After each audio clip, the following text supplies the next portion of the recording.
Muy bien, vamos a empezar la segunda parte del seminario a cargo del doctor Eugenio Friccione. En esta ocasión estamos conectados con colegas de la unidad Querétaro. Los colegas de la unidad Guadalajara están intentando conectarse. Entonces, como la vez anterior, para hacer preguntas conviene usar este micrófono o comentarios o críticas, intervenciones, para que nos puedan oír los colegas en estas unidades y que puedan seguir de manera íntegra el desarrollo del seminario. Bueno, entonces, como nos lo prometió Eugenio, ya sabemos cuál va a ser la segunda parte de este debate, de este seminario. Adelante, Eugenio. Pues sí, recordarán ustedes que en la sesión anterior lo que vimos es las primeras, la relación entre dos palabras, o sea, qué dicen las ciencias, en particular las neurociencias, acerca de la religión. Ahora vamos a examinar la segunda parte, qué se puede decir en cuanto a influencia de la religión sobre el desarrollo, y aquí entiendo desarrollo científico, que es el que nos interesa y el que también es parte del nombre del programa de doctorado que está organizando los seminarios.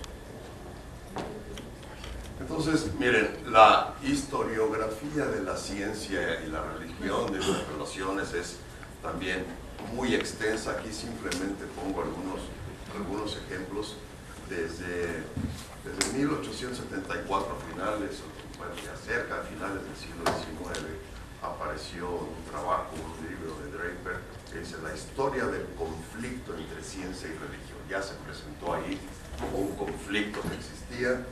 Y luego White, justo antes de terminar el siglo, historia de la guerra entre la ciencia y la tecnología.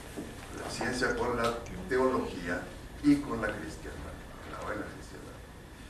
Más adelante, Bertrand Russell publicó un libro, Religion and Science, que tomaba un punto de vista más moderado y más analítico realmente de los procesos históricos que se habían dado. Le quitó bastante carga conflictiva. Luego Merton, un sociólogo de la ciencia, insistió en que, al contrario de que la religión pudiera obstaculizar a la ciencia, al contrario, ciertas formas de religión, en particular el protestantismo, el cristianismo protestante, con su énfasis en el trabajo y en dedicarse a ganarse, digamos, realmente el paraíso, le dio demasiada importancia a la sociedad en el avance de la ciencia, pero desde el punto de vista de un sociólogo. Después, en el 43, empezaron a aparecer opiniones más moderadas. Jakey, ya a finales del siglo XX, vuelve nuevamente se va hacia el otro lado. Dice que la ciencia no solamente ha obstaculizado a la religión, sino que la ha ayudado. Sí, el salvador de la ciencia es también Cristo. Y Lindbergh y Numbers, en 2008, hace poco, publicaron este otro trabajo, ese libro. Pero esto que les digo es solamente una pequeña muestra acerca de una literatura extensísima. Entonces, así como la vez anterior, yo partí de mi trabajo experimental con el citoesqueleto para llevarlos, como yo también fui llevado por el desarrollo de los acontecimientos, hacia los microtúbulos dentro del citoplasma de las células y de los microtúbulos a la conciencia, y de la conciencia a los experimentos con las monjitas. En este caso también vamos a partir del sistema nervioso y habíamos mencionado que todo el organismo está relacionado con el encéfalo. Aquí está el cerebro, el cerebelo, las principales estructuras del sistema nervioso central, que además desciende a través de una médula espinal y de ahí salen los nervios para todo el cuerpo. Lo que compone todo eso son neuronas que están configuradas soma o cuerpo celular del que salen muchísimas prolongaciones que les permiten hacer contacto con otras muchas neuronas. Aquí no se ven las otras porque esta célula fue inyectada con un colorante para poder verla a ella sobre, no se ve esa célula con sus prolongaciones, no se ven todas las demás que están por ahí y las prolongaciones de las otras células. Y hay una prolongación especial que se llama el axón, y por ahí el producto de la integración de toda esta información sale y se va hacia otra neurona, y de esa manera están interconectadas. Ahora, esta comunicación hoy sabemos que se da de esta manera, este es el impulso nervioso. Se tiene un nervio que no se le aplica un estímulo eléctrico, el estímulo eléctrico produce un fenómeno eléctrico ya activo del propio nervio que se desplaza activamente a lo largo, y según el tipo de neuronas, estos son los neuronas alfa, corren más rápido, este es el tiempo que ha pasado, estos son espacios de intervalos de 0.2 milisegundos. Muy rápidamente se registra a cierta distancia el fenómeno eléctrico propagado a lo largo. Y estas células son más lentas, son neuronas delta. Entonces tenemos una variedad de neuronas. Ahora, pero todo esto tiene que ver, desde luego, con todas las sensaciones. Cada sensación, cada dolor, cada placer, en un momento tiene esta expresión. Y también cada acción, porque los comandos que emergen del sistema nervioso central hacia el cuerpo para moverlo también se van en este lenguaje. De tal manera que todas las acciones, todos los actos, conscientes o no conscientes, son mediados por estos mecanismos. Y eso entonces tiene claras implicaciones. Si con esos mecanismos nos damos cuenta del mundo y respondemos ante él, pues entonces la conducta y la ética están ahí involucrados. Entonces les mencionaba que en los años de los 2 últimos siglos, que se ha llamado la corriente de los nervios en alemán, porque era el lenguaje de quienes iban más adelantados en esta cosa, y después en inglés action potential es el término que todavía se utiliza hoy en día. Pero si vemos desde el siglo III antes de Cristo hasta el final del siglo XVIII, lo que se llama a esa fuerza que avanza por los nervios se le llamó espíritu animal. Aquí está en griego, pneumapsíquicum y spiritus animalis, en latín. Entonces es el espíritu del alma. Generalmente en el lenguaje normal decimos el alma o el espíritu. Bueno, no son lo mismo desde el punto de vista ni teológico ni técnico en la historia de la fisiología. Entonces el espíritu es lo que conduce al organismo. Y acerca de ese espíritu hay muchas cosas de cómo se entendía, de cómo se fueron fraguados estos conceptos. Había muchas cosas que no se entendían, se han ido desentrañando, pero todavía nos falta mucho. Y aquí tienen un artículo que está por salir, porque les decía, yo voy a hacer referencia a mi propia investigación y no solamente hablar de mis opiniones. Este artículo está por salir en el Journal of History of Medicine and Allied Sciences, que ya está disponible en línea y debe aparecer impreso en poco tiempo. Entonces, vamos a entrar en materia. ¿Qué relación hubo entre el cristianismo y la ciencia en el mundo antiguo? La ciencia producida por el pensamiento griego, y que en el momento en el que aparece el cristianismo, ya la hegemonía es de los romanos, o sea, ya es el inicio del Imperio Romano. Entonces, esto genera un problema político. ¿Por qué? Porque mientras que los judíos eran una minoría estable por siglos y que se localizaban principalmente en Palestina, como los demás pueblos, o sea, se quedaban en un solo pueblo. Entonces, en el Imperio Romano se tenían diferentes pueblos, diferentes culturas, todas pertenecientes, anexadas al Imperio Romano y cada una se quedaba con sus creencias, sus costumbres, su manera de sus idiomas, etcétera, en su lugar. Los cristianos apareció un fenómeno distinto. Eran proselitistas, muy proselitistas, y entonces, desde el principio. Primero que empezó con eso fue un perseguidor de cristianos, Saulo de Tarso, que iba camino a Damasco. Ahí tiraron del caballo, dio una luz que le preguntaba: oye, Saulo, ¿por qué me persigues? Y esa era, después él identificó que eso era la voz de Cristo que le había hablado, y a partir de entonces cambió de bando. En vez de perseguir, se dedicó a propalar la nueva fe, y visitó un montón de sitios alrededor del Mediterráneo. Entonces el cristianismo, en vez de estar confinado en cierta localidad, estaba repartido por todo alrededor del Mediterráneo. Entonces nosotros no necesitamos todas estas publicaciones. Basta esperar a la luz y a la voz. Sí. La técnica que además de dedicarse a eso, cambió su nombre, y en vez de ser Saulo, cambió a Paulo, San Pablo. Él llegaba a un lugar, armaba un grupo de gente ahí, los convencía, después se iba a otro lugar, hacía lo mismo, pero quedaba en comunicación de correspondencia con el grupo anterior.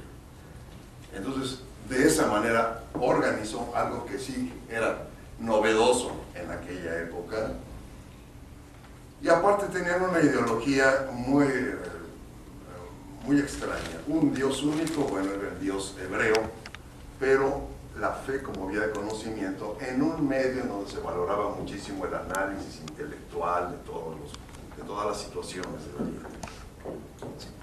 De tal manera que esto empezó a generar inquietud política para los romanos e irritación religiosa para los judíos. Entonces los cristianos fueron hostilizados y perseguidos desde sus comienzos. Y dentro de ese ambiente, los padres de la iglesia, además padres de la iglesia, que eran obispos de algunas localidades también distribuidas alrededor del Mediterráneo, trataron de dar un cuerpo de teoría a esa nueva fe. Una cosa era la fe, pero esa fe necesitaba tener una estructura para poder responderle a la gente cosas que tenían que ver con eso. Entonces empezaron a crear ese marco teórico los padres de la iglesia, y esto empezó a producir discusiones entre ellos, no se ponían de acuerdo. Y por otro lado, en todo el Imperio Romano había una creciente inestabilidad de tipo político, porque había rivalidades políticas. El territorio era extensísimo. Ustedes se ponen a ver lo que significaría controlar desde Roma un territorio que llegaba por el occidente hasta España, y por el oriente llegaba al Medio Oriente. Tenían todo eso controlado. Entonces apareció Constantino I, que con una visión política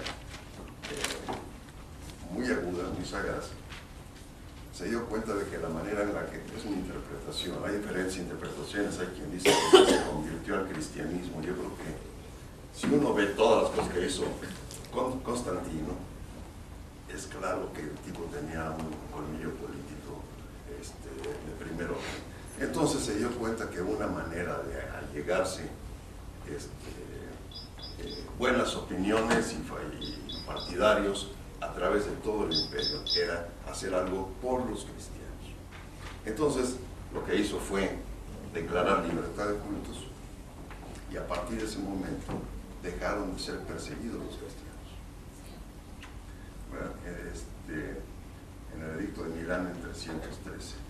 Pero esto tuvo una consecuencia. La consecuencia fue que si ya había discrepancias entre los padres de la iglesia para las interpretaciones acerca de mil cosas, cuando hubo libertad de culto se pudo entonces hablar con más facilidad, con más apertura acerca de todas estas cosas, entonces lo que empezó a haber es un aumento de las herejías, o sea, herejía quiere decir que opina diferente de la ortodoxia.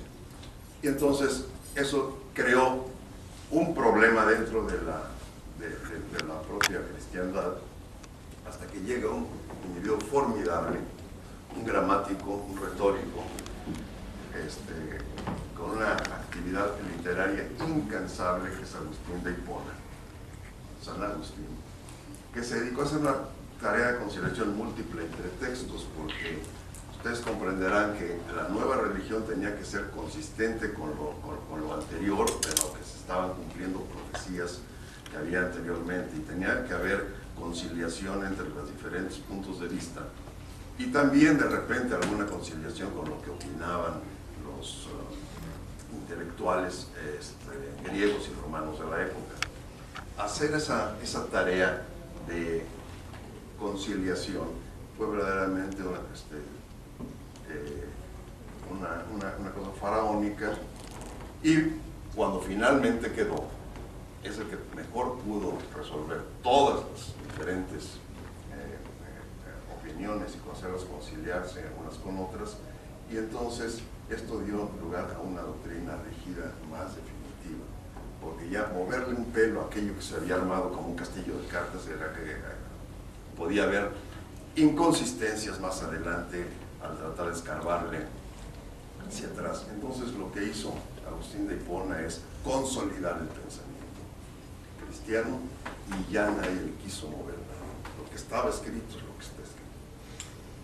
Y entonces, eso por una parte. Por otra parte, el conocimiento existente del mundo natural era visto como aceptable y como confiable.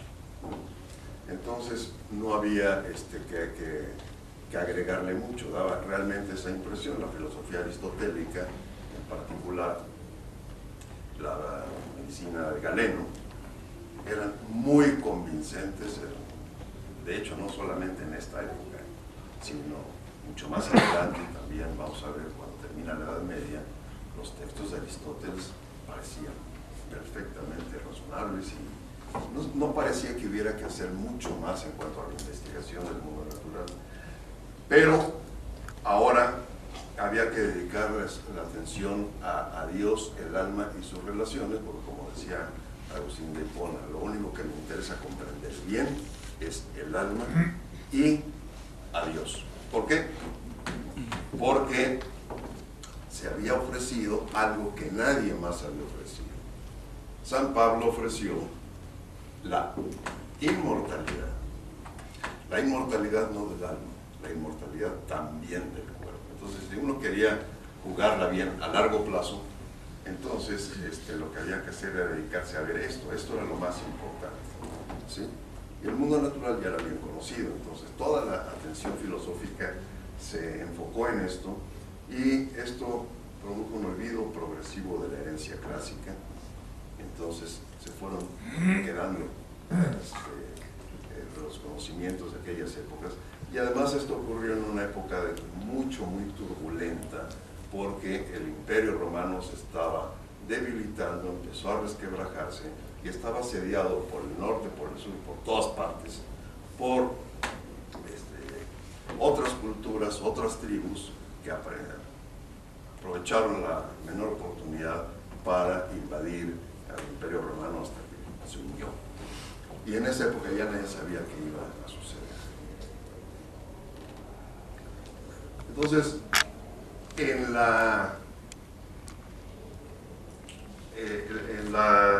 lo que sigue de la Edad Media, lo que tenemos es lo siguiente.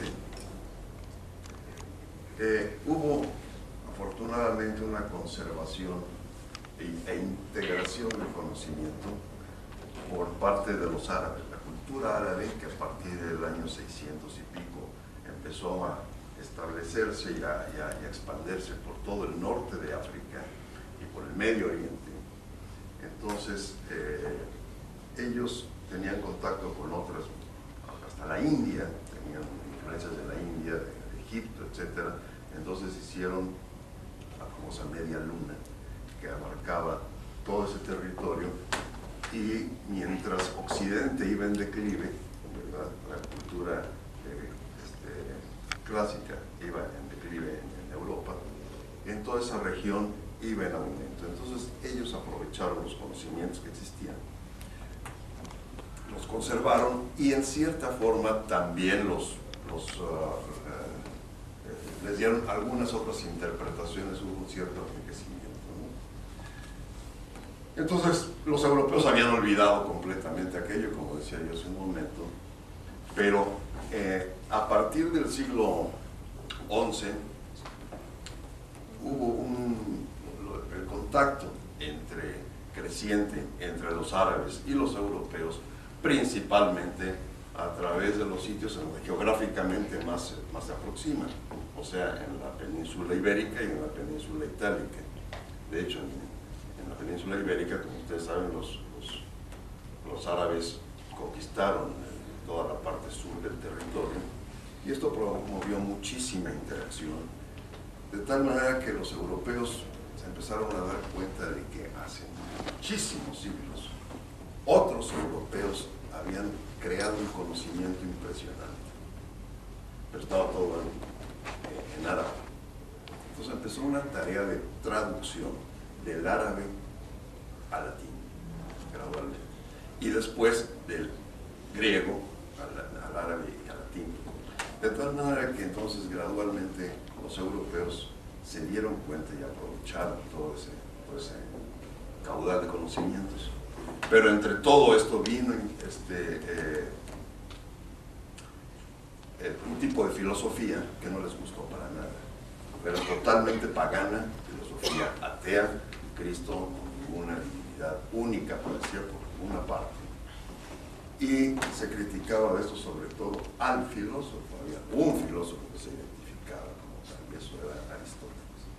Entonces los libros de Aristóteles fueron prohibidos de leerse. Hubo una excomunión por leer al filósofo, fuera en público, fuera en secreto, en 1210.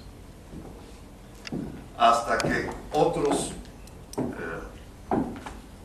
clérigos, unos dominicos, sobre todo Alberto Magno, se dio cuenta de que eso iba a ser una pérdida enorme, y Alberto Magno entonces se propuso hacer una síntesis de la filosofía de Aristóteles con la cosmovisión cristiana. Y tiene una enorme obra, es un naturalista, pero toma la filosofía de Aristóteles, pero la pone en un contexto cristiano, de tal manera que se pudiera conciliar ambas cosas. Y finalmente su alumno, Tomás de Aquino, añade una dimensión, la dimensión de un mundo espiritual. Entonces dice, bueno, aquí tenemos todo el mundo natural, Aristóteles estaba correcto en todo lo que había dicho, no hay por qué perseguir a los que leen Aristóteles, al contrario, es la mejor explicación que tenemos acerca del mundo natural. Pero lo que no podía saber Aristóteles, porque no había nacido a tiempo, era la otra parte que vino a revelar el Salvador. Entonces, lo que hace Tomás de Aquino es añadir una dimensión de un mundo espiritual, y dice, el hombre está justo en la frontera, participa de ambas naturalezas, de la parte material y de la parte espiritual. Nosotros, los que están por arriba de eso, son puramente espirituales, demonios, ángeles, arcángeles, etc. Todos están por arriba, y por debajo están los animales que no pueden comprender estas cosas. Entonces, con esa transformación ocurrida en el siglo XIII, entonces, Aristóteles y Galeno y otros autores se volvieron autoridades incontrovertibles. Después de que se había hostilizado la difusión de sus conocimientos, se volvieron autoridades incontrovertibles y muy difundidas. Les voy a pasar una cosa que no se puede presentar en un auditorio de habla inglesa porque es español antiguo, pero para que vean el tipo de influencia. Don Juan Ruiz, mejor conocido como el archipreste de Hita, en su libro de El Buen Amor, dice, como dice Aristóteles, y así lo escribe, de todas las ortografías de la época, cosa es verdadera, hay una cosa que no se puede negar. El mundo por dos cosas trabaja, o se afana. La primera, por haber mantenencia, o sea, para comer. La otra cosa era para haber juntamiento con fembra placentera. Son las dos cosas que le interesan al mundo entero. Y después se excusa, dice, si yo lo dijera en un párrafo que viene por aquí, si yo lo dijera, eso sería de culpar, dice. Pero lo dice un gran sabio, que además tiene razón. Y sigue diciendo, que dice verdad el sabio, claramente se prueba. Porque los hombres, o sea, los hombres, aves, animales, toda bestia de cueva, quiere, según natura, compañía siempre nueva. Mucho más el hombre que toda cosa que se mueve. Entonces, pero digo, esto es un ejemplo nada más del tipo de influencia. Aristóteles se convirtió en la verdad después de haber sido combatido. Y por esas épocas el cristianismo empezó a tener conflictos. Primero, internos. Primero hubo una división entre la iglesia ortodoxa, que estaba basada en Constantinopla. Esta ciudad, que ahora se llama Estambul, fue no fundada. Lo que hizo Constantino, del cual les platiqué, fue tomar a Bizancio, una antigua ciudad, y decir, aquí voy a hacer una nueva Roma, porque necesitaba un centro de coordinación política en la parte oriental. Mientras la Roma estaba en la península itálica, que sigue estando, controlaba toda la región occidental, ¿verdad? Y entonces, así como había poder político, había poderes eclesiásticos que pues más o menos marchaban de común acuerdo, pero en 1054, empezando el nuevo milenio, ya no pudieron convivir más y hubo una decisión ahí. Luego, en 1200 se formalizó la Inquisición. Siempre había una investigación, si había alguien que se apartaba mucho de las creencias aceptadas, se le investigaba, pero no había un aparato de investigación, que luego fue la Inquisición, el Santo Oficio, porque aumentó el problema de gente que no sabía si irse para acá o irse para allá en cuanto a sus creencias. Después hubo incluso una división papal. Durante este periodo hubo dos papas, uno que decía que era el verdadero y otro también, en dos lugares diferentes. Luego vino la Reforma Protestante en 1517 y finalmente la secesión de la Iglesia Anglicana en 1520. Entonces, como ven, había mucha turbulencia ahí en la cristiandad, y entonces empezaron a ocurrir una serie de cosas. Empezó a tener conflictos también el cristianismo con la ciencia convencional, porque sucedió que con los viajes de Colón quedó claro que el mundo era mucho más grande y diverso de lo que se pensaba. Es decir, no es tanto que haya visto que la Tierra era esférica, esto ya había nacido una conclusión desde la antigua Grecia, pero lo que sí se vio es la dimensión que podía tener el planeta, que era insospechada, al punto de que aparecieron nuevas tierras, nuevas culturas que nadie hasta entonces había visto. Nuevas realidades naturales también, nuevos animales, plantas, etc. Entonces, el mundo no es como lo que era. Luego, eso en 1492. Luego, la Tierra no es el centro del universo, sino el Sol. Había llegado a esas conclusiones Copérnico en 1543. Los que tienen asterisco acá son autores que tuvieron en algún momento sus libros en el Index Librorum Prohibitorum, ¿sí? Estaban prohibidos leerse. Copérnico fue uno de esos. Copérnico llegó a las conclusiones, porque ya no funcionaba el sistema aristotélico, y entonces,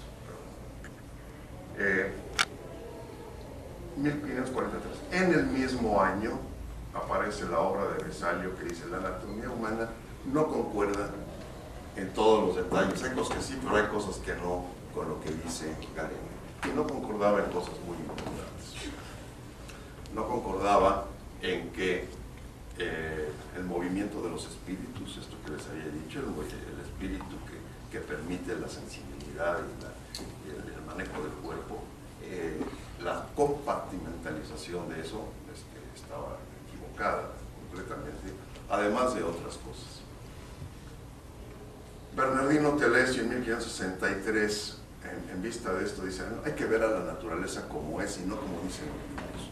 Hay que estudiarla, no hay que creer en lo que está escrito, y tuvo una influencia muy grande. Bacon le llama el primero de los modernos.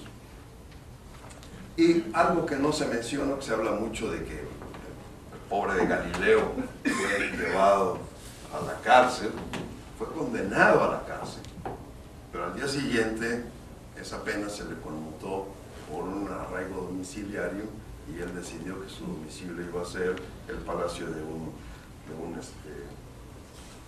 duque que él conocía muy bien. Entonces estuvo arraigado en un palacio para cumplir su pena, que además luego fue conmutada, etc. En cambio, Giordano Bruno, por las mismas razones, por aceptar la teoría de Copérnico y sacar otras conclusiones, lo quemaron en la hoguera. Entonces, mucho más dramático el caso de Bruno que el de Galileo. Pero Galileo, con sus telescopios, también mostró que el sistema solar era mucho más grande de lo que se había supuesto. Y Kepler, poco después, en 1610, mostró una descripción matemática de los movimientos planetarios.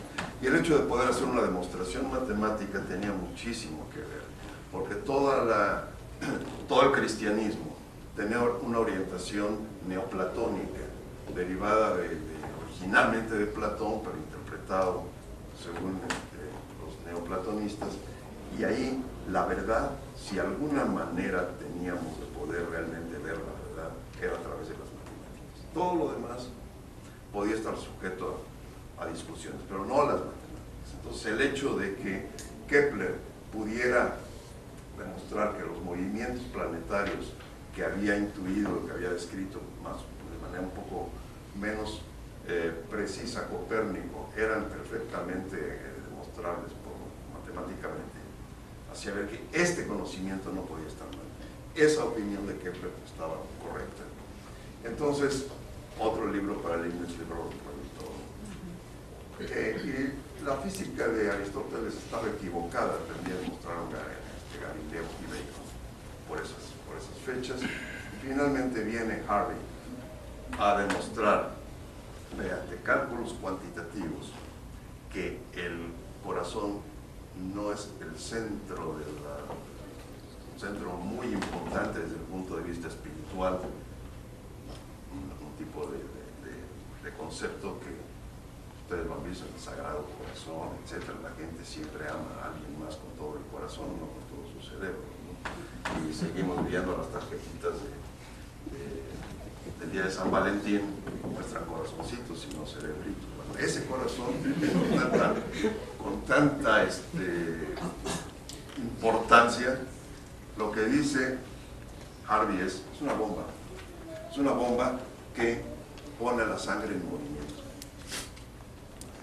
Y ante esa situación, entonces, Descartes, filósofo francés, llega a la conclusión de que no va a poder creer nada de lo que le han enseñado, ¿sí? Quizás haya muchas cosas que son ciertas, pero hay tantas que están equivocadas que voy a dudar de todo, voy a dudar incluso de mi propia existencia, y a partir de esa duda fundamental empieza a convencerse de que él existe y de que hay otras cosas que existen y que pues parece que están ahí, y finalmente hace algunas trampitas, como dice Bertrand Russell, finalmente dice, se convence de él, dice: a mí me tuvo que crear a alguien, luego hay Dios, pero Dios no me va a estar engañando, entonces todo lo que existe es real. Bueno, es un poco el choteo que hace Russell, pero algo hay de eso. Y entonces se crea esta situación de que hay que revisar todo el conocimiento. Y entonces viene el trabajo realizado por muchísima gente, algunos con formación eclesiástica, otros que no, unos que fueron bien portados, digamos, que lo que trataban era de ajustar los conocimientos nuevos con el marco conceptual que se tenía hasta entonces. Tienen todos estos, de los que yo no sé que hayan tenido mayor conflicto desde finales del siglo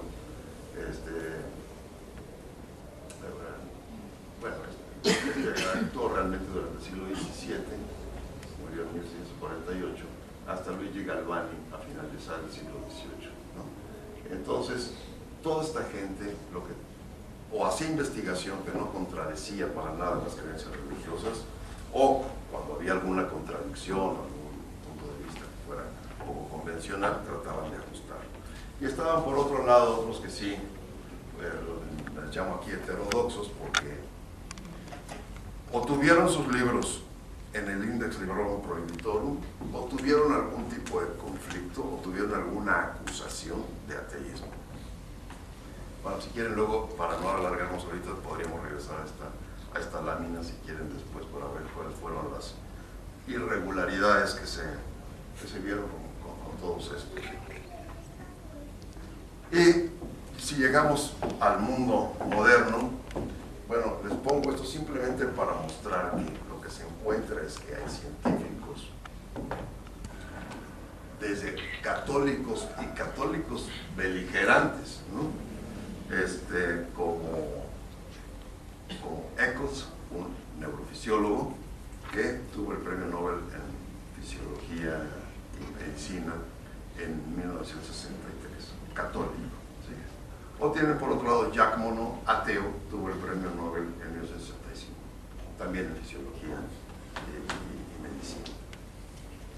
Y de hecho, como les decía, Monod decía: no me interesa para nada toda la esfera religiosa, al que sí le importaba era a Eccles, y él propuso, de acuerdo con su gran amigo Popper, un esquema de 3 mundos. En vez de decir, bueno, la dualidad esta de cuerpo y alma, propuso un esquema de 3 mundos en el que había un mundo que tenía que ver con toda la parte más física, un mundo intermedio que son estados de conciencia a partir de esto, y finalmente un tercer mundo que es ya el conocimiento en el sentido objetivo, fiable, etc.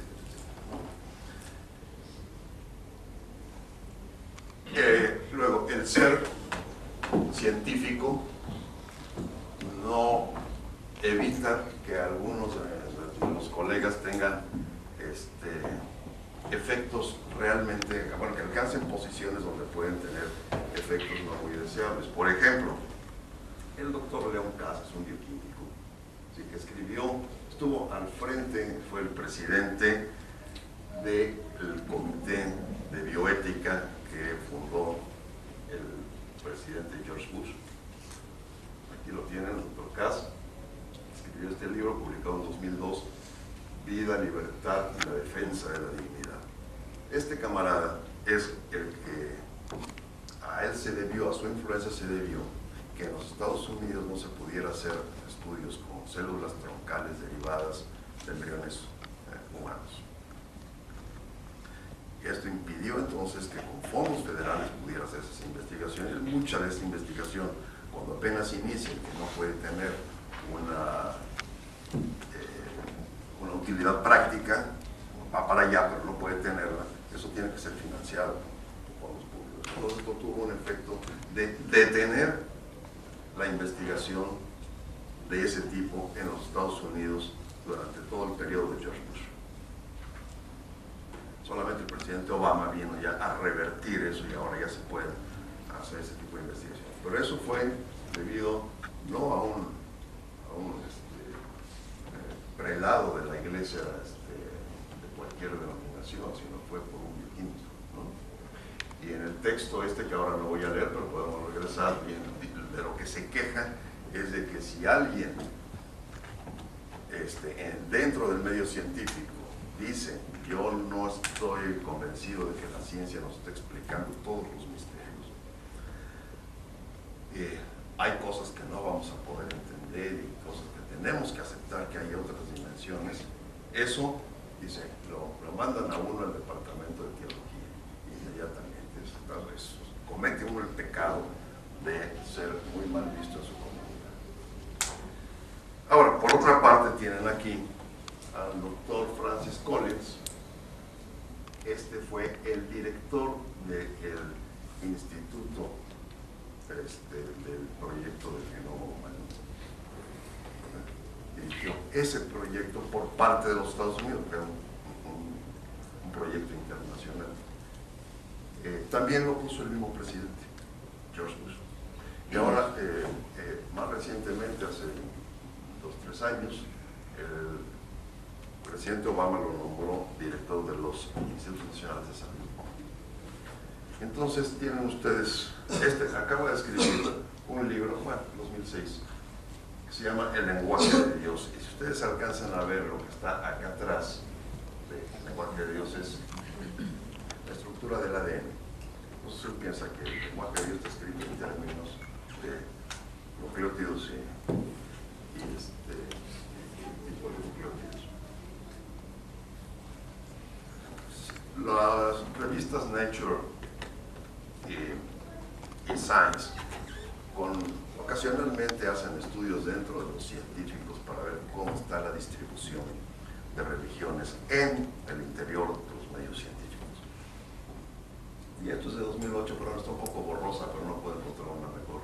Vean ustedes la dispersión. Todos son científicos, agnósticos, ateos, neopaganos, panteístas, paganos, gnósticos, musulmanes, judíos, teístas, nada más sin reconocerse como liberales, y cristianos.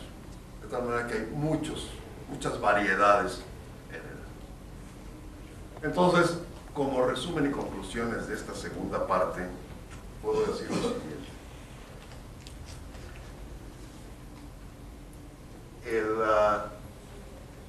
La ciencia tuvo su origen y florecimiento en un contexto politeísta, ¿sí?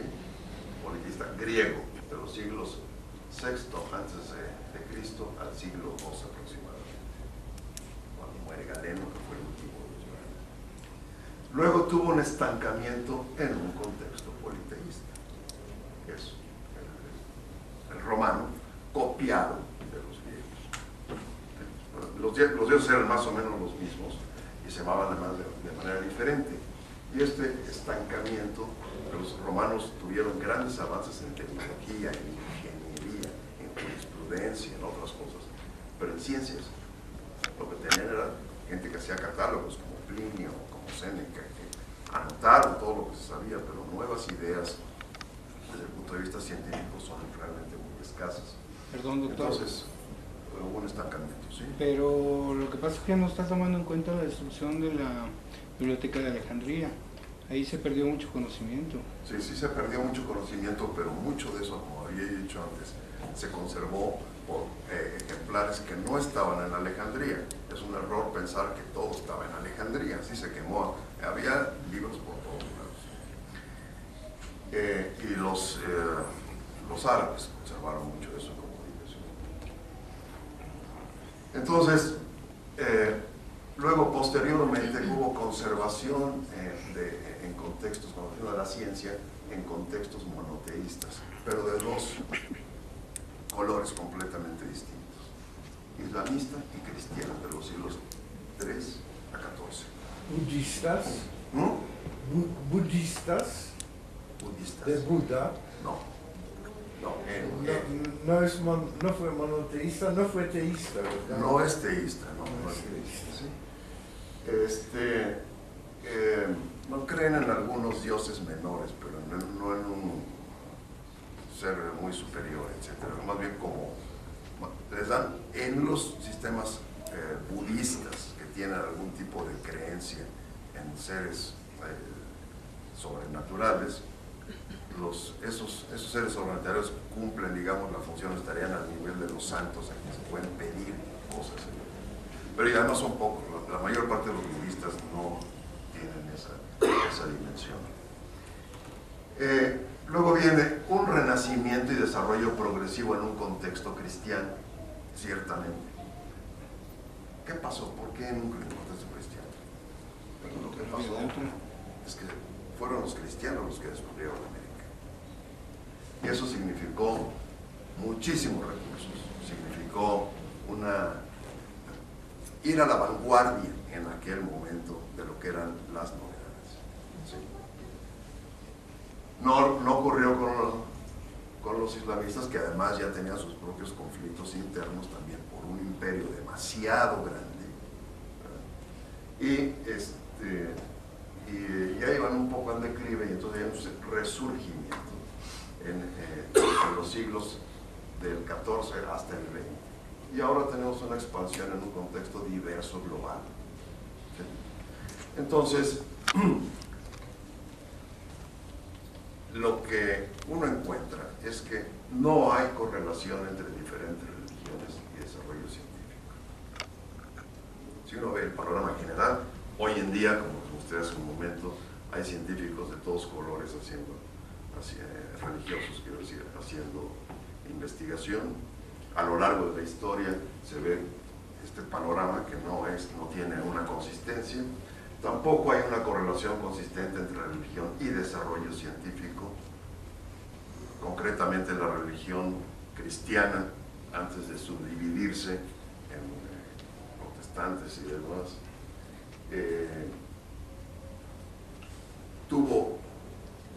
fue dentro de la religión cristiana en donde se produjo ese desarrollo muy importante de la revolución científica y de la época de la Ilustración, siglos XVI, XVII y XVIII, pero antes de eso, esa misma creencia fue resultado, el mirar hacia arriba y no hacia el mundo natural, fue el resultado del estancamiento, uno de los factores que contribuyeron al estancamiento del progreso científico. Ahora, el desarrollo científico está relacionado con otros factores que se pueden ver muy claramente, no voy a meter ahorita en los detalles, pero son económicos, políticos, geopolíticos y militares. El factor más importante que favorece el desarrollo científico es un contexto multicultural. Eso es lo que ocurre en Mileto. Uno dice, bueno, tal es de Mileto, donde empezó la filosofía. Ciudad ahí perdida, no. Mileto en su momento era Nueva York. ¿Sí? Era un sitio en donde llegaban todo tipo de influencias, porque estaba colocado geográficamente en una posición donde había influencias del oriente, del norte, del sur. Todo pasaba por ahí y además tenía una afluencia económica que permitía que la gente pudiera trabajar, pensar en lo que quisiera. Algo parecido pasó en Atenas, que tenía hegemonía militar en su momento. En Alejandría, que el conocimiento, cuando Atenas empezó en un declive, surgió Alejandría, y en Alejandría tienen lo mismo. Estaba en el norte de África, si esto estaba en el sur de Europa, estaba en el norte de África. El conocimiento se trasladó cruzando el Mediterráneo, pero el tipo de influencias y de contexto era muy distinto, y eso es un factor que seguramente participó muchísimo en el impulso de Alejandría. En el Imperio Islámico ya lo mencionamos, en Europa moderna no se diga, y en los Estados Unidos de Norteamérica, donde se da este melting pot de ideas.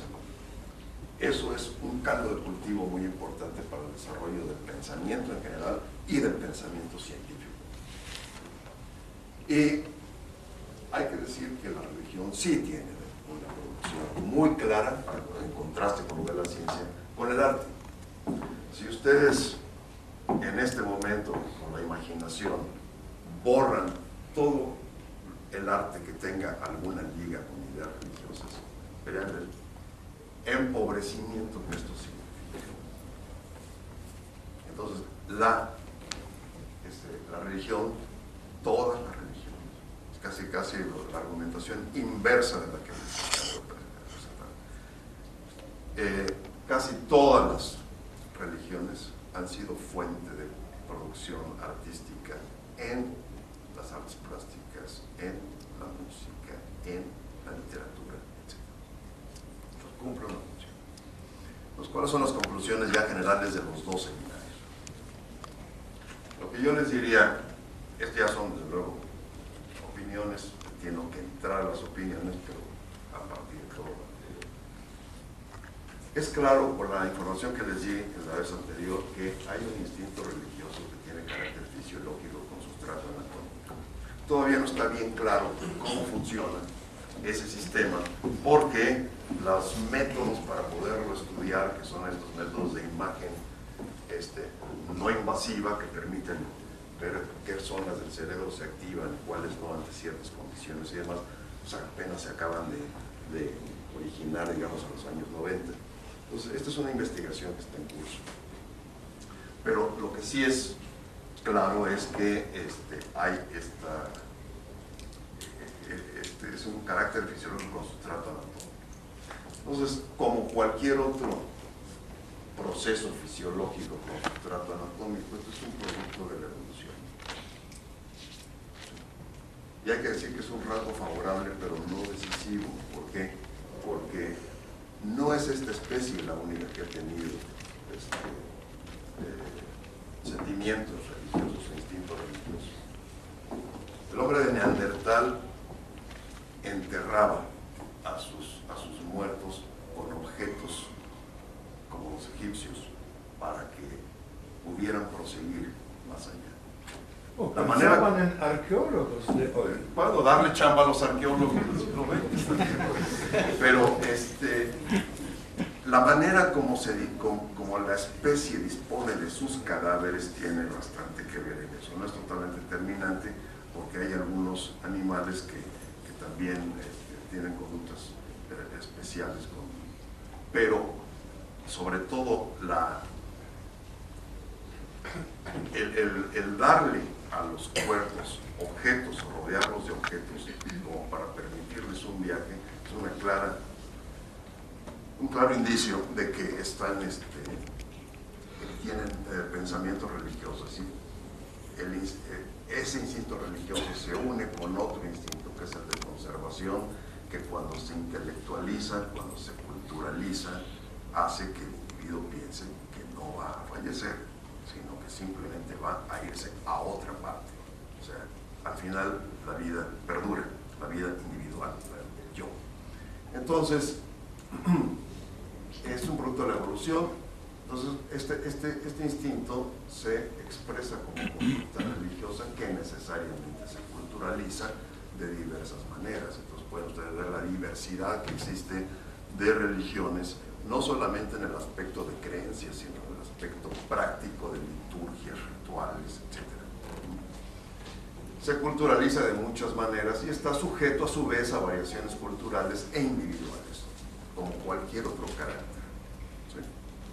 O sea, la gente nace con ciertas características, pero las puede tener más acentuadas en unos individuos y menos en otros. Hay una diversidad como cualquier otro carácter que ustedes vean. La cantidad de pelo, el color de la piel, el color de los ojos, etcétera, etcétera.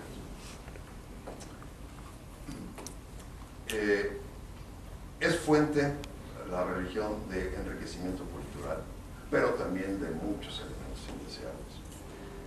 Por sí mismo no obstaculiza ni favorece el desarrollo científico.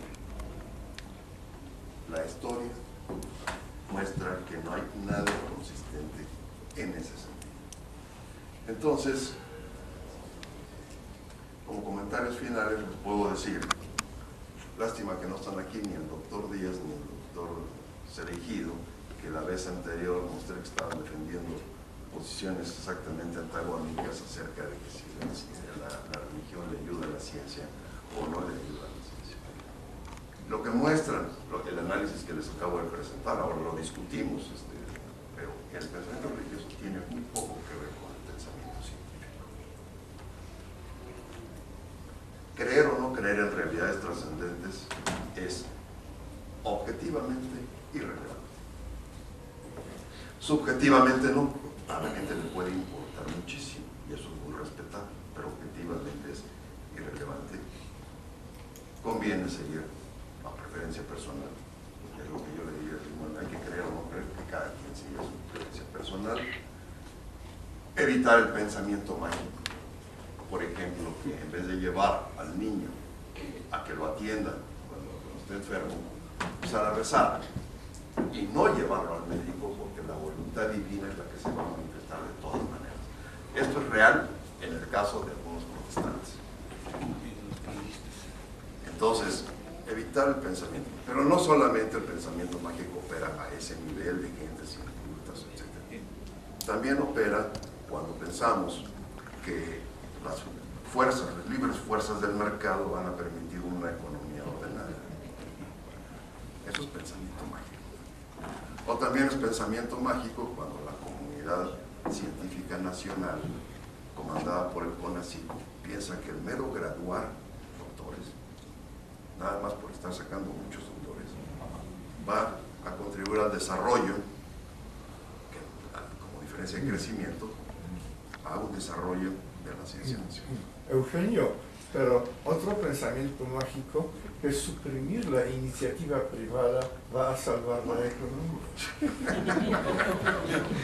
Ya se cayeron Eso los también es soviéticos, pensamiento, tiene ahora razón. se caen neoliberales, todo se cae. Hay algo que es lo que si lo acabamos, ya todo va a marchar muy bien. Eso es pensamiento mágico.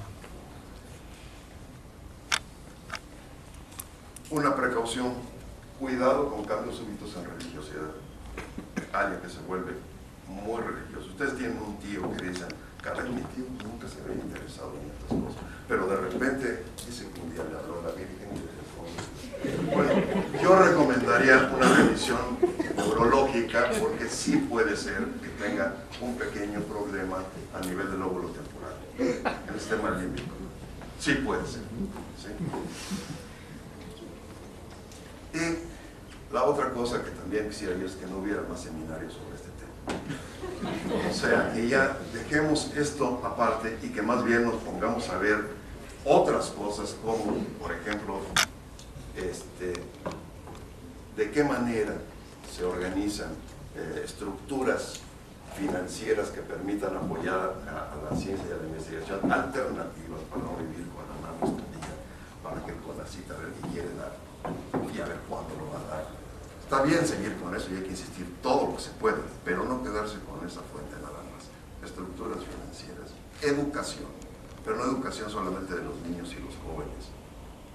Tenemos que educar y ver cómo educar a empresarios, a comunicadores, a políticos, los que van a tomar las decisiones. ¿Sí? Sobre eso es lo que deberíamos tener seminarios en un doctorado de esta naturaleza. Y, bueno, si para hacer uso de estas consideraciones quieren ustedes elegir alguna religión ahora, bueno, les doy este selector que es muy útil, donde pueden ustedes ver cuántos dioses quiere usted adorar. Y entonces, dependiendo, si es un montón, bueno, quiere usted ser reencarnado, ¿no? Si no, entonces adopte la religión maya. Si sí, entonces tiene un gato negro, entonces escribe así. Y acá, si es un solo Dios, entonces le gusta el tocino o no le gusta el tocino, porque si no le gusta el tocino, yo pensé que decías de Beco. Si no le gusta el tocino, puede tomar o debe tomar la religión como judío, etcétera.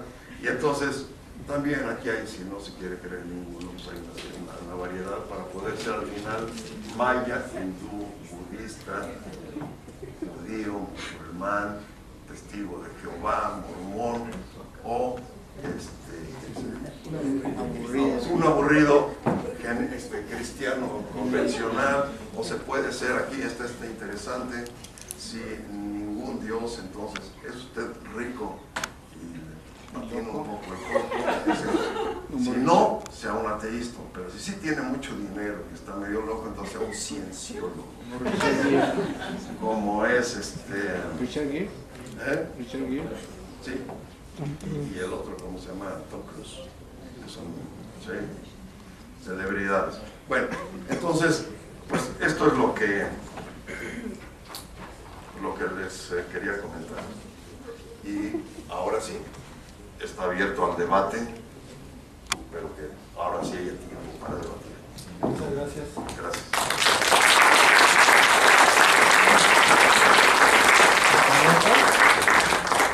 Bueno, primeramente, bueno, nuestros colegas de Querétaro, si tienen algún comentario, pregunta, podemos proceder con ustedes, contigo. ¿Nos escuchas? Sí, escucho bien. Pues primero para felicitar a la doctora Friccione, que apenas hecho una presentación muy completa de la historia, de la interacción entre varias ideas, llegamos a donde estamos ahora. Entonces, creo que muchos no van a estar de acuerdo con varias de las conclusiones, pero creo que eso es tan obvio que no hace falta repetirlo en este momento. Entonces, la cuestión que queda para todos es, después de todo este desarrollo de un par de milenios, si es cierta la conclusión de que la religión es irrelevante para el desarrollo global, o si esa parte subjetiva podría ser más relevante que la importancia que tú le has dado, que quizás tu conclusión es más bien un promedio, un neto del efecto total de religión sobre la ciencia, pero si en ciertos casos tus mismos datos no podrían indicar que ha sido favorable o desfavorable. Bueno, lo que yo puedo comentar a eso, Mike, es que depende qué se entienda por desarrollo. La plática está orientada más hacia desarrollo científico, ¿sí? Con sus resultantes tecnológicas. Pero si uno interpreta desarrollo en un sentido mucho más general, entonces yo creo que, como lo mencioné, las religiones han producido muchísimo de arte que hace que la vida humana sea más humana. Y a diferencia de la ciencia, que tiene que ir desechando conceptos y sustituirlos por unos nuevos, en el arte no. En el arte las verdades, cuando es gran arte, las verdades estéticas permanecen. En general, tienen una permanencia mucho mayor. Entonces, desde ese punto de vista, el desarrollo, la contribución de las religiones al desarrollo es formidable, es enorme. Pero si lo que queremos son resolver problemas del mundo natural, enfermedades, hambre, problemas ambientales, falta de agua, etc., no debemos confiar en los milagros. Como dice el doctor Cereijido, no es por ahí, tenemos que estudiar cómo funcionan los mecanismos, eso se llama la ciencia occidental. Y lo que yo he querido decir aquí es que, a diferencia de algunos colegas muy respetables, el doctor Cereijido, que opina que la religión no es un opio de los pueblos, es un opio de la ciencia, más o menos, o el doctor Díaz, que dice que hay que inspirarse en la religión para poder avanzar adecuadamente en la ciencia. Yo creo que no hay en la historia nada que justifique decir eso, ninguna de las dos posiciones. Gracias. ¿Alguien más quiere intervenir? A ver. Bastante interesante la presentación, pero tiene un problema. Un problema que se puede resumir con una simple frase. Me pareció mucho decir de los griegos al Imperio Británico, 3000 años de historia y civilización. Presentó sobre la religión católica y las demás religiones. ¿Qué pasa en el caso de China? Es un muy bonito caso de estudio, pero no es el único caso de estudio que existe. También existe el caso de China, con su propia religión, su propio desarrollo científico. Sería interesante analizarlo y hacer una comparación entre ambos casos. Más delicado aún, se empezó a comentar si hay una guerra entre ciencia y religión. Podemos hacer un poquito más. Existe una guerra, y se ve bastante en las noticias, ciencia, religión y comunismo. Ciencia, religión cristiana en general y comunismo.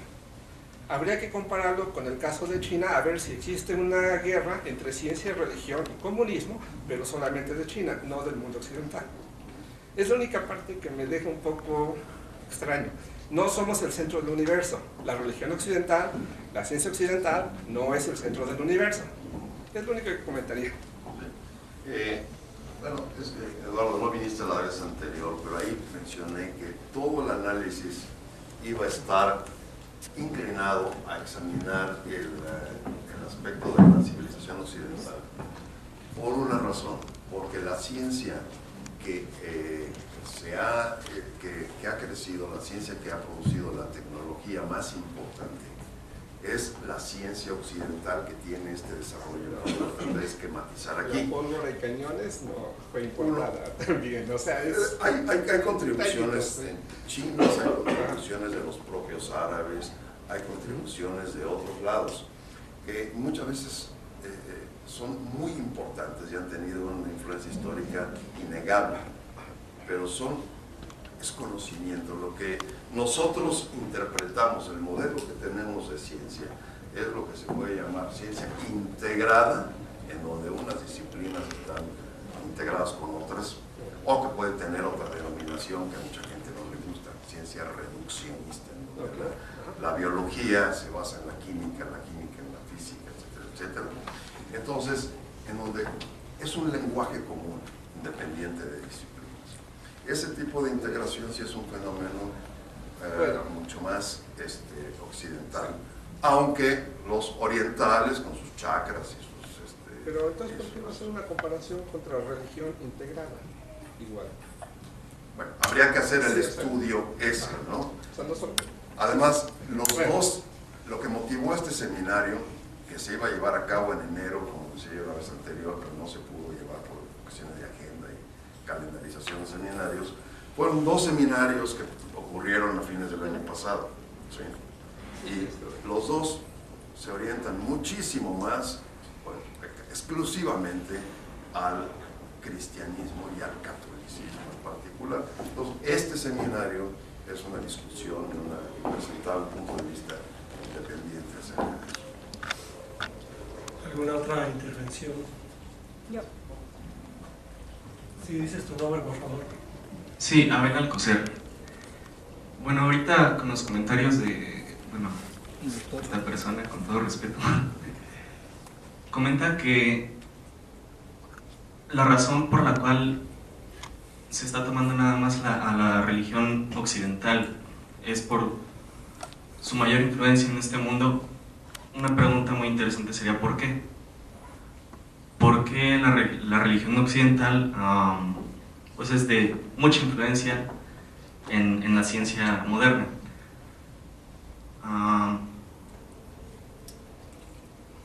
¿Para quién es la pregunta? A ver, te respondo rápidamente. El enfoque no es el correcto y ojalá que este punto quede claro. No estamos enfocando en la religión cristiana porque sea la que tiene más influencia. Nos estamos enfocando en la ciencia occidental, que sí es la que tiene mayor influencia. ¿Sí? Y la ciencia occidental ha crecido buena parte de su camino en un contexto cristiano. Esa es la razón por la cual hacer referencia a esta en particular. Pero mostré yo aquí una diversidad de creencias de gente que está haciendo religión. Y hay premios Nobel que son ateos y hay otros premios Nobel que son creyentes y propagandistas. Y hay gentes que alcanzan posiciones de suma influencia en el mundo científico, como puede haber sido el doctor Leon Kass, ¿sí? Que efectivamente frenó el avance en un tipo de investigación en los Estados Unidos para hacer los troncales. Y era un bioquímico. Y otro, cristiano, creyente, el doctor Collins, escribe un libro sobre el lenguaje de Dios, pero ha sido un científico que ha producido muchísima información y por eso tiene el puesto, por los 2 puestos que tiene, sobre biología molecular humana. Entonces, Yo no veo ningún patrón ahí, si ustedes me ayudan a ver ningún patrón ahí. Son canales independientes. Desde luego que sí han tenido muchas conexiones. Este es el caso de Galileo, que les digo, más bien, cada vez que les diga de Galileo, piensen en Bruno. Un malo vivo, por darle demasiado crédito a Copérnico. A Galileo lo llevaron lo condenaron a prisión en un palacio. Y ahora le acaban de pedir perdón más recientemente. Ya no, ¿tú has escuchado que le pidan perdón a Bruno?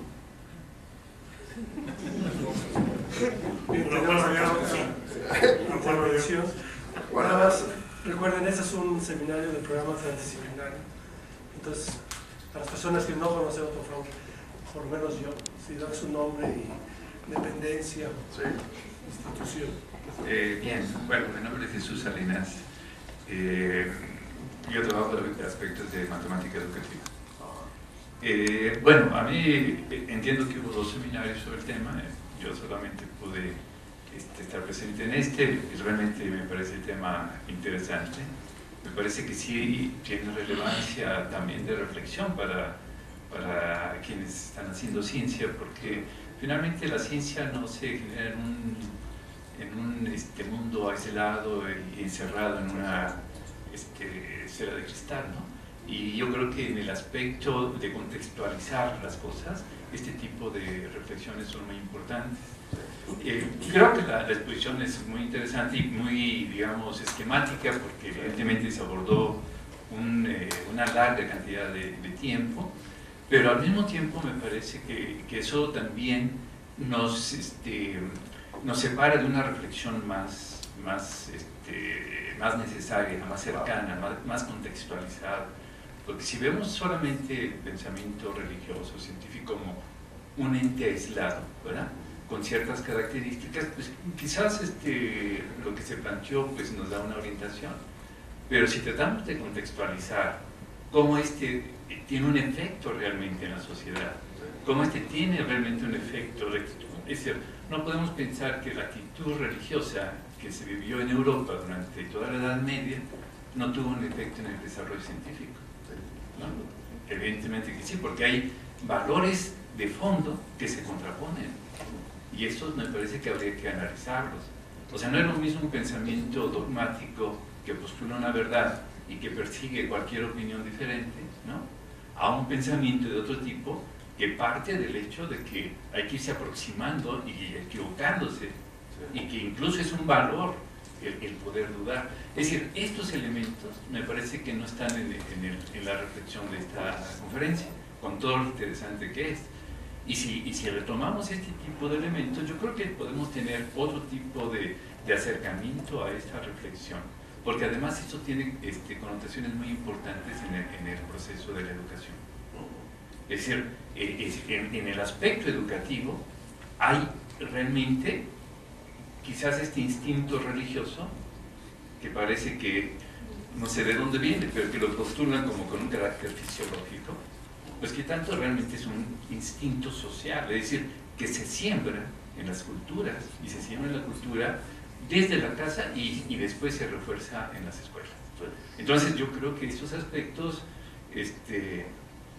un poco discrepando de la conclusión final, no, yo creo que esos temas ojalá se sigan reflexionando y profundizando más que dejarlos. Bueno, gracias. Bueno, nada más aclaro que este es un seminario del programa transdisciplinario, entonces creo que en ese concepto se está viendo la presentación. ¿Quieres contestar? Sí, muchas gracias. Desde luego que el tema es enorme. Como he mencionado varias veces, si uno examina la literatura que sirve de base para estas 2 pláticas, cada una es muy vasta y con muchos elementos contradictorios internos también, ¿no? Entre otras cosas, creo que lo enfaticé la vez anterior, porque permite que se vendan muchos libros y todo el mundo está feliz.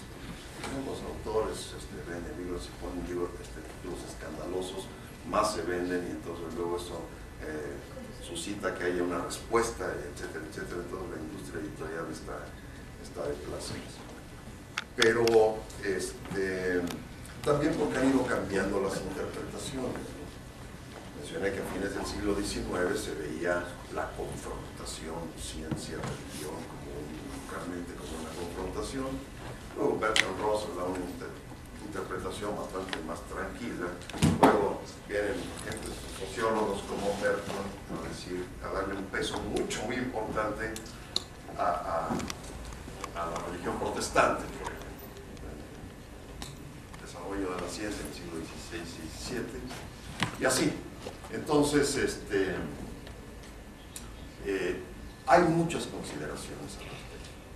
Pero lo que tendríamos que ver aquí cuando planeamos seminarios o damos clases es ese tiempo colectivo, todas las horas, mujer y hombre, que tenemos en cada uno de los seminarios por una hora, hora y media.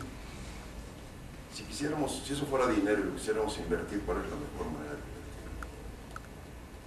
Que francamente yo no creo que sea discutiendo algo como la religión y la ciencia, que yo no encuentro ninguna conexión, sino discutir otros problemas que sí están muy claramente relacionados con el desarrollo científico, que es lo que le hace falta a este país. Por eso mi posición de que ojalá que ya no haya seminarios de este tipo. Ahora, si alguien tiene alguna ponencia o algún punto de vista que venga ya no a terciar, sino a cuadrangular el asunto y que diga, no, pues ni Díaz, ni Cereijido, ni Friccione tienen razón, yo les voy a decir cómo es. Entonces sí. Pero mientras no se pueden establecer correlaciones, tienes que pensar científicamente y decir cómo invertimos el tiempo de los seminarios de una manera más útil. Bogdan Mielnik, de física. Bueno, Bogdan Mielnik, física. Yo soy básicamente ateo, no cualquiera, católico, ateo católico. Y tampoco hay que equivocar ateo con antiteo. Porque ya se hizo la costumbre de que si alguien es ateo, no permite la existencia de Dios. Yo no tengo tales pretensiones. Pero quiero notar algo, quiero cuestionar parcialmente tu opinión que ciencia no tiene que ver con la religión, porque si observaremos el desarrollo del pensamiento científico desde los tiempos antiguos hasta los tiempos modernos, ¿por qué se desarrolló tanto en el mundo que ahora llamamos occidental, verdad? Empezando de la Grecia antigua, hubo muchos dioses, pero fueron casi decorativos, no impedían prácticamente las grillas conceptuales. Entonces, Atenas antiguas fueron un gran foro de contradicciones. Después, las religiones cristianas. El cristianismo, la mayor contribución del cristianismo fue que desde el Renacimiento se decayó en pedazos. Es la Iglesia Ortodoxa, la Iglesia Católica, iglesias protestantes, muchísimo desmadre, muchísimas contradicciones, muchísimas discusiones. Y me parece que este aspecto fomentó también el pensamiento científico, como el caso de Galileo. Galileo fue prácticamente agnóstico, cometió algunos errores, Giordano Bruno también, pero ellos todos desarrollaron pensamientos críticos tratando de mantenerse en trámites de la iglesia, pero hubo tantos trámites de la iglesia, entonces que sí, esto ayudó. Mientras tanto, en el mundo árabe, donde desarrollaron en ciertas épocas álgebra, etc., pero esta religión fue, mi impresión es más monoteísta y más absolutista. Entonces esto me parece que frenó el desarrollo de la ciencia en aquellas regiones, aparte de que ellos tenían muchos otros líos, ¿verdad? Ok, pero el asunto que yo quiero que llamó mucho más mi atención, y tú no lo discutiste, el otro aspecto de las religiones, que es el aspecto que las ceremonias religiosas, bueno, ceremonias, la fe, etcétera, crearon el arte. Esto es cierto. Pero aparte de esto, las ceremonias religiosas fueron ejercicios, entrenamientos en obediencia. El ejemplo, bueno, de los últimos días, un poquito pasante, es esta secta Nueva Jerusalén, que me parece que destruyeron la escuela, porque el Señor no fue contento, ¿verdad? Y hay muchísimos ejemplos de este ejercicio de obediencia. Las ceremonias, estas islámicas, 5 veces al día, son entrenamientos de obedecer, si lo miras bien. ¿Okay? Ajá.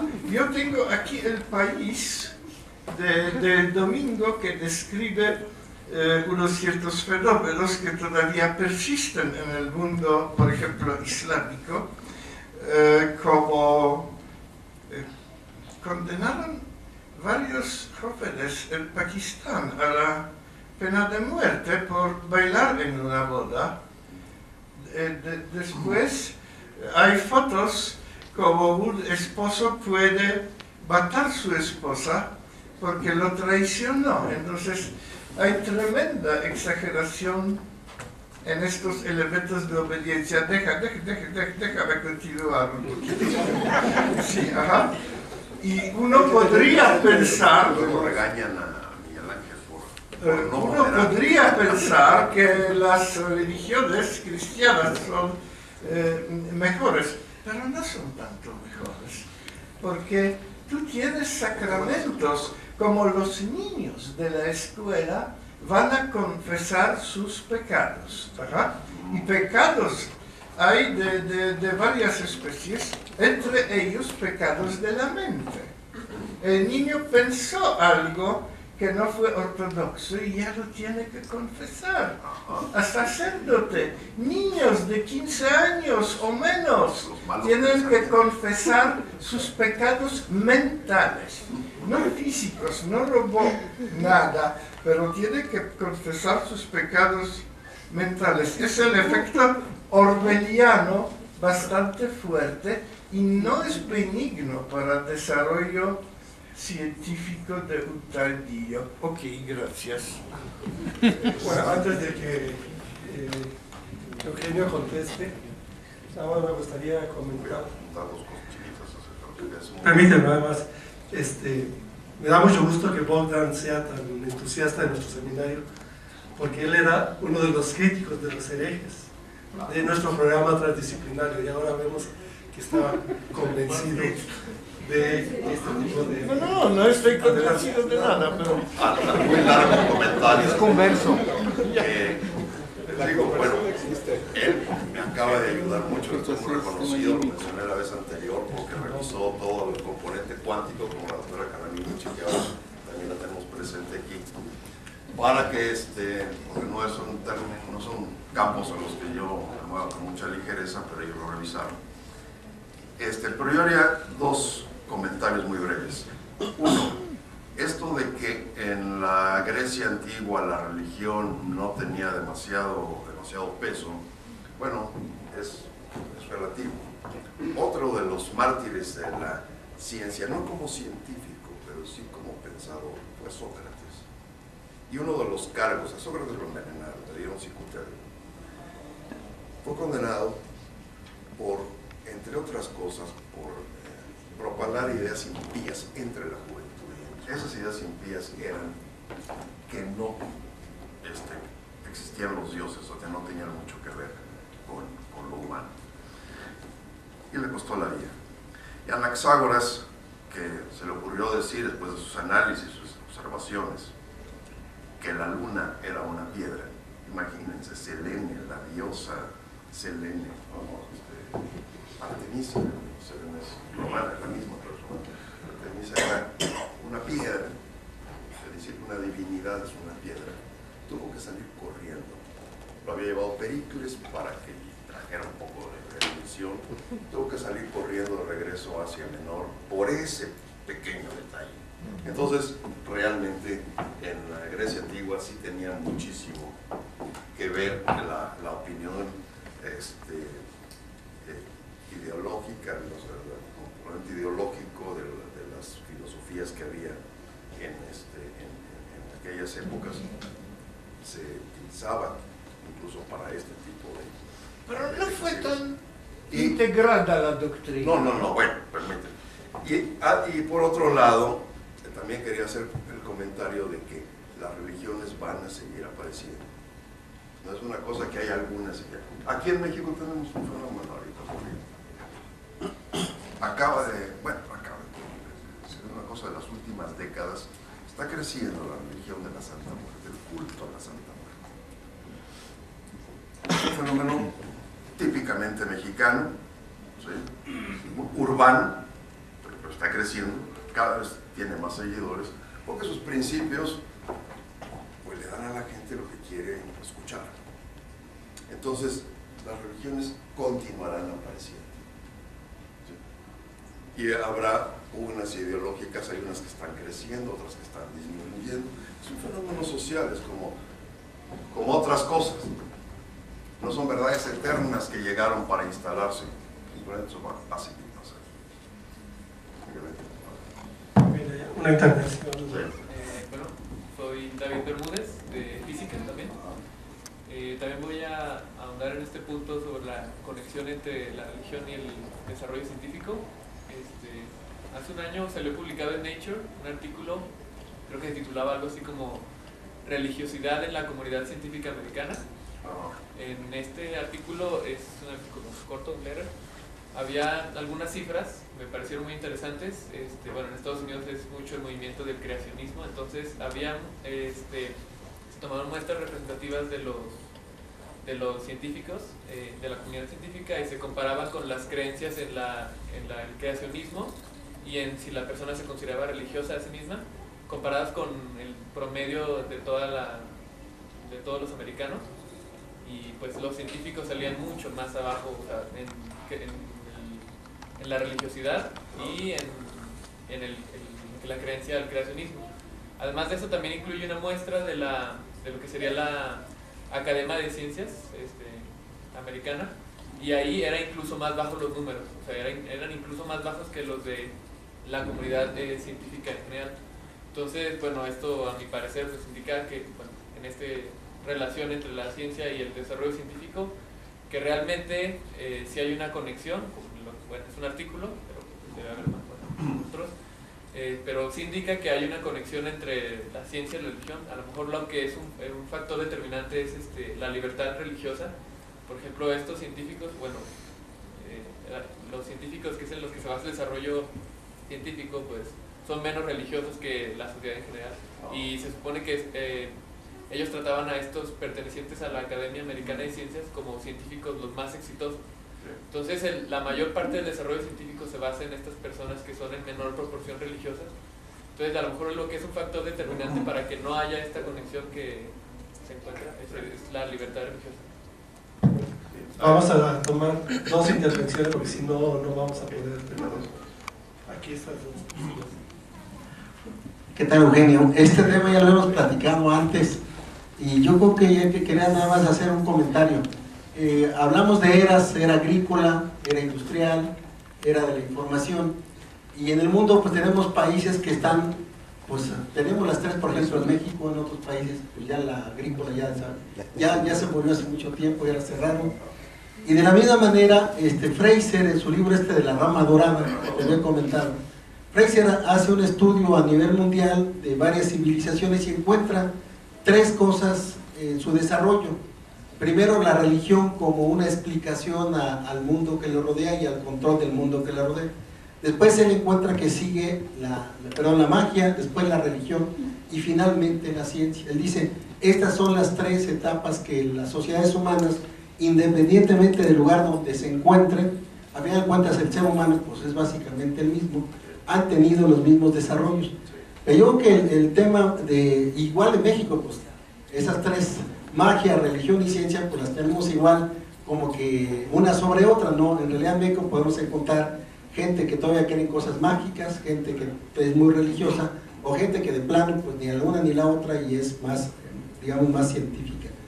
Pero finalmente, a final de cuentas, quizás no en el tema que tú dices, de que sí, debería haber otra conferencia, debería haber una conferencia más bien en términos de lo que representan. A final de cuentas, la magia, la religión y la ciencia no son más que instrumentos de poder. Esa es su expresión final.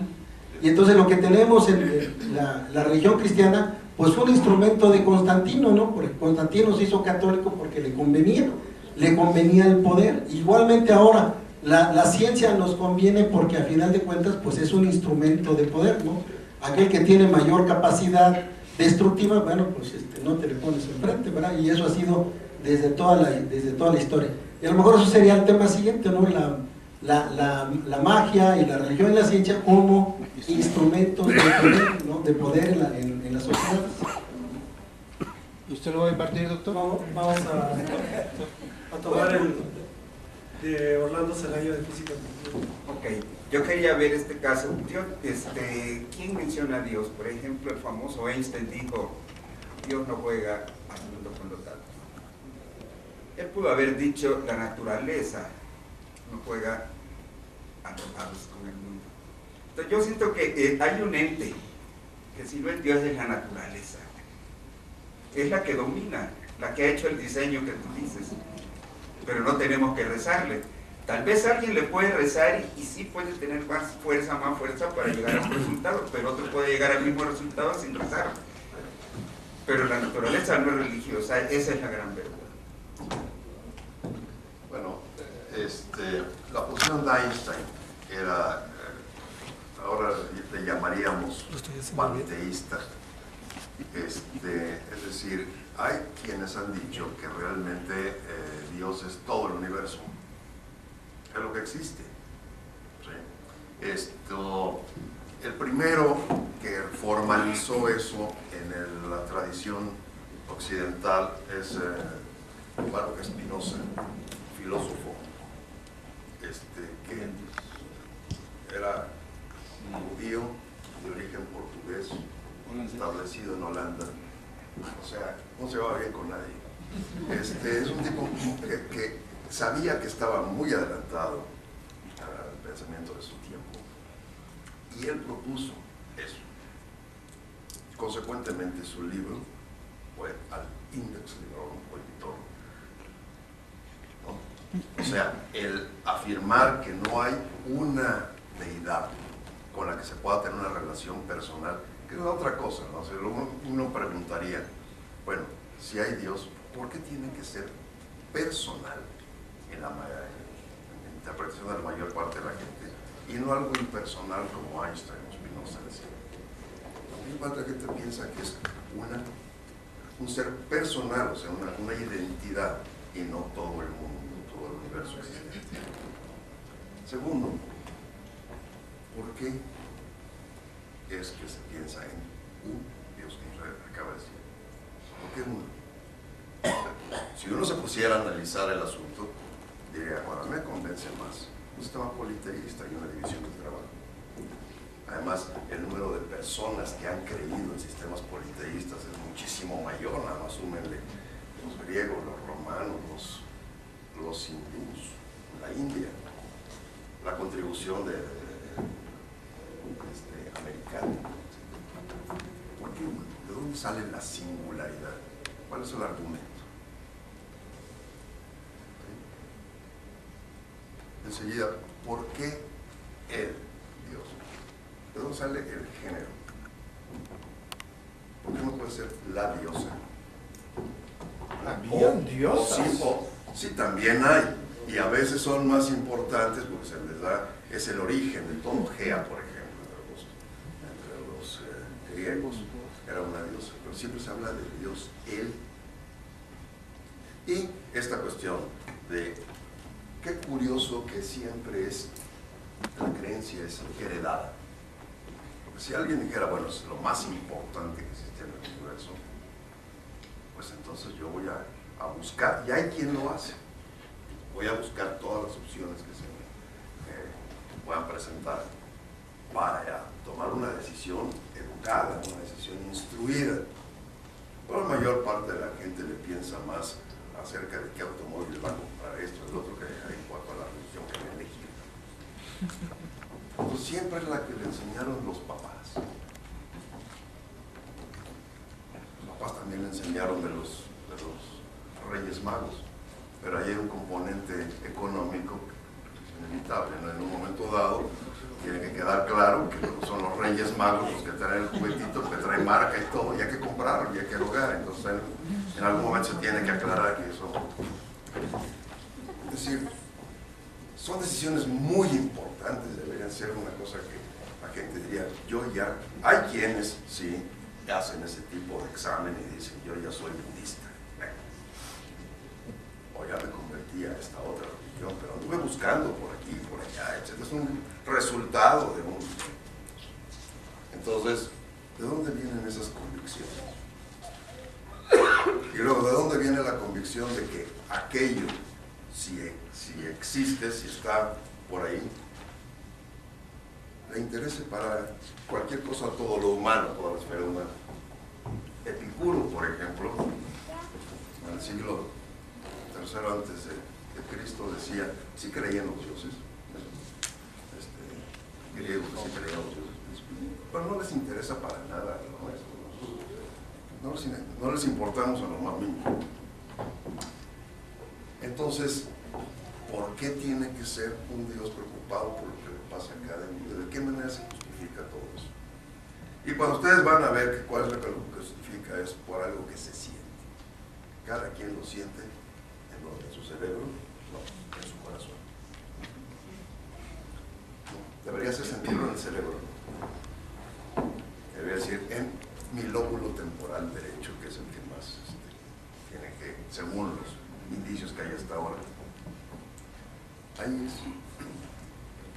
Entonces, pues mucha gente vive con estas ideas, y yo digo, si alguien es creyente, que lo siga haciendo, está aprovechando una ganancia de la evolución que le permite a la gente enfrentar con mayor equilibrio emocional lo que realmente significa la existencia.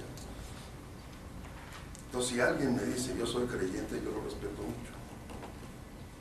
Por eso, porque está aprovechando una ganancia de la evolución. Pero si alguien me dice yo no creo, pues, aprovecha otra ganancia. Pues sí, aprovecha otra ganancia. Y lo que pasa es que no tenemos objetividad para analizar estas cosas. Entonces cada quien dice, bueno, yo sigo pensando lo que me enseñaron mis padres, ¿no? Te da resultado, te ayuda a vivir más contento, sientes que internamente, ya no sé si en el corazón, en el cerebro, pero tú sientes que ahí adentro hay algo que te dice que eso es verdadero y eso te ayuda y te hace sentir bien. Nada más no pienses, si te dedicas a la ciencia, que por ahí vas a encontrar las respuestas de la ciencia. Hay que cruzar los cables. Pero yo, en mi opinión, siempre me preguntan, bueno, ¿usted qué cree? Bien, Eugenio, vamos a tener ya un poco tarde. Aquí el La coordinador última es... intervención, Sí. vamos a tener que cortar aquí. Te falta tu anuncio, sí, la última te falta tu anuncio. Sí, por eso. Antes de anunciarles el tema del seminario de la semana próxima, va a ser también un tema transdisciplinario, nada más que más técnico. Va a ser un seminario a cargo del doctor Sergio Chapa, del Departamento de Computación aquí en el CINESTAD. Él está desarrollando un proyecto muy interesante entre computación y biología. El Departamento de Biotecnología y Bioingeniería aquí en el CINESTAD se cuenta con un banco de datos, un banco de microorganismos, y la idea es generar un banco de datos, una base de datos que integre los datos de esos microorganismos de forma digital. Esto es algo nuevo que yo creo que nos puede interesar a muchos de nosotros, porque no es trasladar muchos de los datos de los seres vivos a un esquema digital, pero no es tan sencillo. Entonces eso lo tendremos la semana que viene. Y ahora sí, la última intervención, por favor. Bueno, yo soy Rafael Vaquero, soy del Departamento de Física. Primero quiero decirte que me encantó realmente tu plática, es inútil decírtelo porque ante toda la cantidad de preguntas y comentarios que recibiste, pues es obvio. Y quisiera nada más mencionar esto brevemente. A mí me parece que es en estos temas importante dividir la historia del concepto de Dios de la historia de las religiones. La historia del concepto de Dios, si uno va, digamos, si uno quiere esquematizando un poco las formas primitivas, fueron un diálogo directo con los fenómenos de la naturaleza. Existió el dios rayo, por ejemplo, en un cierto momento. Pero a medida que avanzaba el conocimiento, eso ya no era aceptable. Entonces, poco a poco vino la abstracción. Incluso hay un momento en la cultura egipcia en donde llega la idea de un monoteísmo que después es otra vez reemplazado por un politeísmo, un poquito con la idea que tú dices, bueno, es que es más agradable que se dividan el trabajo. Entonces, poquito a poquito la abstracción llega hasta un concepto que ya no tiene que asociarse directamente con un fenómeno natural, sino con la creación de un todo. Ahora, esa es una idea diferente de la idea de las religiones. Las religiones han usado el concepto de Dios, yo creo fundamentalmente, no siempre como una forma de poder, pero casi todas las religiones al final se han manifestado de esa manera, porque en el tiempo de los romanos la religión católica ciertamente era un gran ideal que generaba mucha esperanza de vida de gran altura, por decirlo así, y posteriormente, después del Concilio de Trento, ya se convierte en una religión de Estado y entonces sí se usa para el poder, cosa que se ha hecho en todas partes. Si uno va, uno recuerda, por ejemplo, aquellas anécdotas en Egipto, donde los sacerdotes conocían y podían predecir los eclipses, y hay una famosa escena en una película que no he podido constatar si realmente fue verdad o no, que es donde los trabajadores se rebelan y el sacerdote les dice que por rebelarse Dios se va a llevar al sol. Cuando comienza el eclipse, los pobres quedaron tan aterrados que... Entonces es una explotación de la ignorancia que realmente ha servido al poder. Ahora, por otro lado, yo creo que sí hay una cierta relación, digamos, entre las creencias que la gente tiene y el desarrollo científico, porque, digamos, en la misma historia de Galileo, por ejemplo, es y también de Giordano Bruno. Giordano Bruno llegó inclusive no solo a apoyar a Galileo, sino, como tú sabes muy bien, a descubrir la circulación de la sangre, lo cual en ese momento contradecía absolutamente todo. Y las contradicciones internas también se hicieron por intereses. Hay que tener en cuenta que realmente las religiones defienden también sus propios intereses. La famosa polémica entre Erasmo de Rotterdam y entre ¿cómo se llama este? Que puso las 90 ¿perdón? No, espérate, ¿cómo se llama? Que fue tremendo, que se fue tuvo que unir al norte porque si no, lo iban a freír. Y precisa, Lutero, exactamente, sí, gracias. Lutero, que puso las 90 formas nuevas cuando la religión estaba vendiendo indulgencias plenarias para poder acumular el poder que tiene. Realmente hoy en día Roma no se puede negar que tiene un poder económico fabuloso. Entonces creo que es bueno, digamos, en la historia de las religiones, ver cuál es la intervención de ese grupo que ha sabido colocarse muy bien, ver cuál ha sido en las convicciones de la gente el paso hacia adelante o hacia atrás, que tú nos has ilustrado, un paso hacia atrás, como el científico que dice no se puede realizar este tipo de operaciones en las cuales Estados Unidos ha perdido terreno, entre otras cosas, precisamente por eso.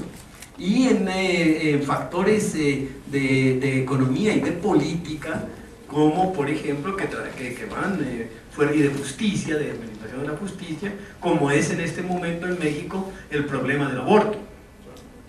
En el estado de Guanajuato hay chicas en la cárcel por haberse hecho un aborto, y aquí en México, Distrito Federal, es permitido sin ningún problema. Es muy interesante ese problema de la relación entre la vida diaria, digamos, y la religión también. Bueno, eso es todo, gracias. Por eso te escogí como última presentación, pero yo creo que sí, por el tiempo ya debes de...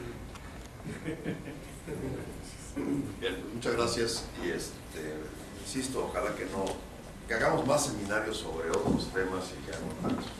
Dios no dijo nada. Ya lo escuché. No reaccionó. Esto del poder es una cosa que sí, lo mencionó Mariano, lo acaba de enfatizar también el doctor Vaquero. Vean ustedes lo que pasó con en el cristianismo. Cuando empezó, los cristianos estaban bajo la bota de Roma. ¿Sí? En el Renacimiento, los cristianos tenían a Roma en sus manos, eran la autoridad de Roma. Y no solamente en Roma, sino como todos los reyes estaban de alguna manera relacionados con el Vaticano, entonces el poder de la curia romana se extendió muchísimo. ¿Sí? Entonces, ahí pueden ustedes ver. Hasta cierto momento. Hasta cierto momento. También los protestantes, Lutero, Calvino, Enrique VIII, que se quería volver a casar y el Papa no le daba el divorcio y entonces hizo su propia iglesia. Esa fue una de las razones. Hay otras. Hay otras. No, políticas. Sí. Siempre son políticas de equilibrio entre poderes y demás. Esa perspectiva no conviene que se pierda, ¿no? Muchas gracias.